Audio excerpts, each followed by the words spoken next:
আসসালামু আলাইকুম। আজকে বেশ কিছুদিন হয়ে গেল কোনো ভিডিও বানানো হয়নি। আজকে আজকে আপনাদের সামনে আসলাম। অনেক ব্যস্ত ছিলাম, যার কারণে বানাইতে পারিনি।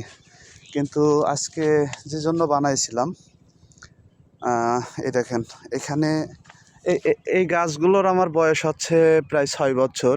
এই রানিং চলছে, আর 6 বছরের মাথায় আর 5 মাস গেলে এটা পূর্ণ 6 বছর পড়বে এবং এই বাগান এটা শেষ করে দেওয়া হবে। এখন যেহেতু আমার বাগান ফাঁকা, এই দেখেন এখন সেহেতু এখানে আমি আবার চারা রোপণ করে দিচ্ছি। এই যে মাটি খুঁড়ে, এই যে মাটি খুঁড়ে আবার চারা রোপণ করব, প্রস্তুতি চলছে। তা এই যে এখন এখানে প্রত্যেকটাই পেয়ারা যাবে, প্রত্যেকটাই। শুধু একটা বাই একটা মালটা যাবে, মালটা বা কমলা, দার্জিলিং বা চায়না থ্রি, যেটা লাগাই।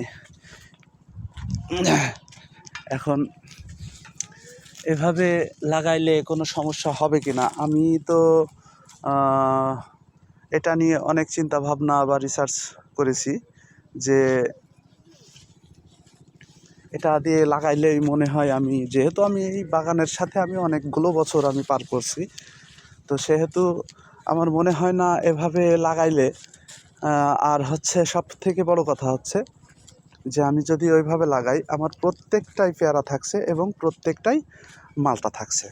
আমি যেহেতু মালটা লাগাচ্ছি, তাহলে মালটা তো আমার ধরবে 2-3 বছরের আগে ধরবে না মালটা। তাহলে সেক্ষেত্রে আমার মালটা গাছের গোড়ায়ও আমি পেয়ারা দিয়ে দিচ্ছি, এবং দেওয়ার ফলে আমি যখন দেখব যে মালটা গাছ পেয়ারা গাছটাকে দ্রুতই ছাড়িয়ে যাবে।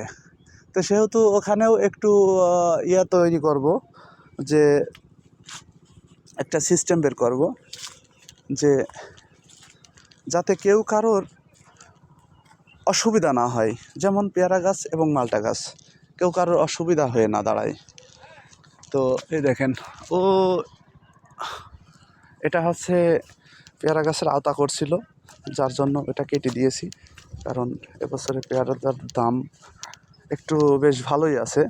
আমি এত বছর বাগানের 4 বছর, গত বছর পর্যন্ত আমি এত বাজার আমি পাইনি। আমার সর্বোচ্চ বাজার ছিল 43 টাকা, যার কারণে আমি